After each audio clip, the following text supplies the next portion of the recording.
السلام علیکم ورحمۃ اللہ وبرکاتہ۔ الحمد للہ والصلاة والسلام علی رسول اللہ، اما بعد فاعوذ باللہ السمیع العلیم من الشیطان الرجیم، بسم اللہ الرحمن الرحیم۔ فلیحذر الذین یخالفون عن امرہ ان تصیبہم فتنة او یصیبہم عذاب علیم۔ صدق اللہ العظیم۔ سامعین محترم، آج امت محمدیہ بے شمار گناہوں میں ملوث ہے اور بے شمار گناہ کر رہی ہے، اور گناہوں کے بعد شرمندہ ہو کر اللہ رب العالمین کے سامنے آ کر توبہ و استغفار کرنے کی بجائے اپنے گناہوں پر یہ امت محمدی اڑی ہوئی ہے۔ اس کی وجہ ایک یہ ہے کہ آج امت محمدیہ گناہ تو کرتی ہے لیکن ان گناہوں کو گناہ سمجھتی نہیں ہے، جبکہ ان گناہوں کے بارے میں امام کائنات نے فرمایا کہ جو بندہ یہ گناہ کرتا ہے وہ امت محمدیہ میں شامل ہی نہیں ہے۔ آج امت محمدیہ وہ گناہ کر رہی ہے لیکن ان گناہوں کو چھوٹا سمجھنے کی وجہ سے ان گناہوں کو گناہ نہیں سمجھتی، جبکہ اگر احادیث کی کتب کا مطالعہ کیا جائے تو 144 مقامات ایسے مقامات ہیں جہاں پر نبی پاک صلی اللہ علیہ وآلہ وسلم نے فرمایا لیس منا، ایسے بندے جو یہ گناہ کرتے ہیں ان کے گناہوں کی وجہ سے وہ امت محمدیہ سے خارج ہو جاتے ہیں اور ان کو امت محمدیہ سے کوئی تعلق نہیں ہے۔ اتنے بڑے گناہ ہیں لیکن آج امت محمدیہ ان گناہوں کے اندر شامل ہے، گناہ کر بھی رہی ہے لیکن توبہ استغفار اس امت محمدیہ کے اندر نہیں رہ گیا، نہ اس پر معافی مانگتی ہے کیونکہ وہ ان گناہوں کو چھوٹا سمجھتی ہے، جبکہ یہ گناہ بہت بڑے ہیں۔ آپ کے سامنے صرف 3 گناہوں کا تذکرہ کرنا چاہتا ہوں جن گناہوں کی وجہ سے انسان امت محمدیہ سے خارج ہو جاتا ہے۔ پہلے نمبر پر نبی پاک صلی اللہ علیہ وآلہ وسلم کی صحیح بخاری اور صحیح مسلم میں حدیث موجود ہے۔ نبی پاک صلی اللہ علیہ وآلہ وسلم کے صحابی سیدنا ابن مسعود رضی اللہ تعالی عنہ روایت کرتے ہیں، نبی پاک صلی اللہ علیہ وسلم نے فرمایا لیس منا من ضرب الخدود وشق الجیوب ودعا بدعوى الجاہلیہ۔ امام کائنات فرماتے ہیں من ضرب الخدود، جو شخص اپنے رخسار کے اوپر تھپڑ مارتا ہے، اپنے رخسار پیٹتا ہے، وشق الجیوب، اپنے سینے کو چاک کرتا ہے، اپنے گریبان کو چاک کرتا ہے، ودعا بدعوى الجاہلیہ، اور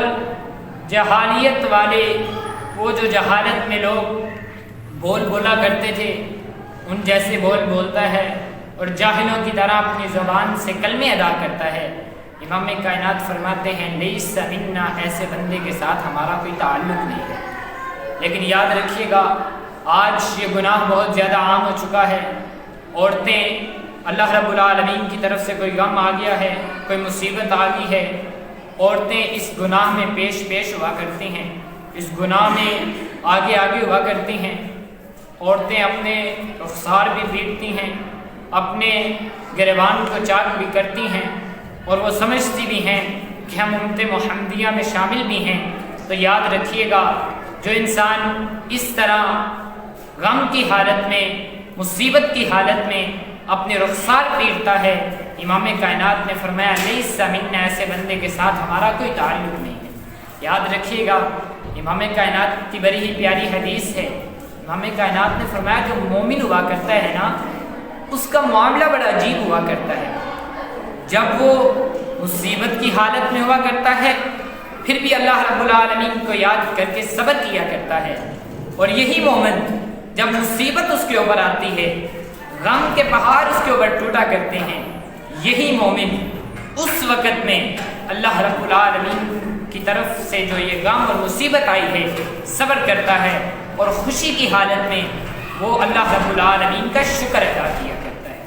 یہ پہلا گناہ جس کو کرنے سے انسان امت محمدیہ سے خارج ہو جاتا ہے۔ اب ذرا دوسرے گناہ کی طرف توجہ کریے گا۔ امام کائنات فرماتے ہیں فَلَيْسَ مِنَّا مَنْ حَلَفَ بِالْأَمَانَةِ، جو بندہ امانتوں کو غصب کرتا ہے،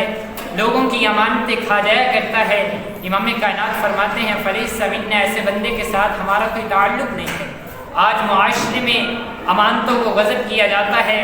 کسی مسلمان بھائی نے اپنے مسلمان بھائی کے پاس امانت رکھ دی، یہ اس کی امانت کو کھا جاتا ہے اور بعد میں کہتے ہیں میرا اور تمہارا کیا تعلق تھا، تم نے کون سی مجھے امانت دی تھی۔ یاد رکھیے گا نبی پاک صلی اللہ علیہ وآلہ وسلم تو اتنے امانت دار تھے، وہ چھوٹی سی بھی چیز کی میں خیانت نہیں کیا کرتے تھے۔ لیکن آج کا مسلمان خود کو محب رسول کہنے والا، خود کو محمد صلی اللہ علیہ وآلہ وسلم کا پیروکار کہنے والا، خود کو اطاعت رسول کے اندر شامل کرنے والا، خود کو امت محمدیہ میں شامل کرنے والا، ایسا بندہ جب امانتوں کو غصب کرتا ہے تو اس کو یہ بات یاد رکھنی چاہیے۔ امام کائنات نے فرمایا ہے فَلَيْسَ مِنَّا، ایسے بندے کا ہمارے ساتھ کوئی تعلق نہیں۔ تیسرے نمبر پر نبی پاک صلی اللہ علیہ وآلہ وسلم کی حدیث، امام کائنات فرماتے ہیں لَيْسَ مِنَّا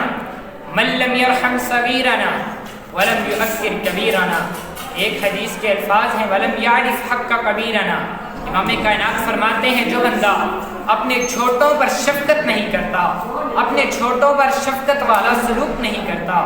اور بڑوں کا احترام نہیں کرتا، ایسے بندے کا ہمارے ساتھ کوئی تعلق نہیں ہے۔ آج معاشرہ اتنا بگڑ چکا ہے،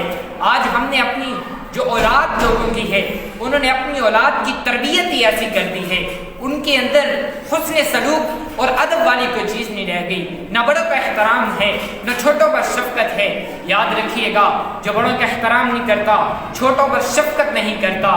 ایسا بندہ لیس منا، اس کا امام کائنات کے ساتھ کوئی تعلق نہیں ہے۔ لیکن آج بڑوں کا ادب نہیں رہ گیا۔ آج گاؤں دیکھ لیجئے یا پھر شہروں کا رخ کریے، گاؤں کے اندر جو بوڑھے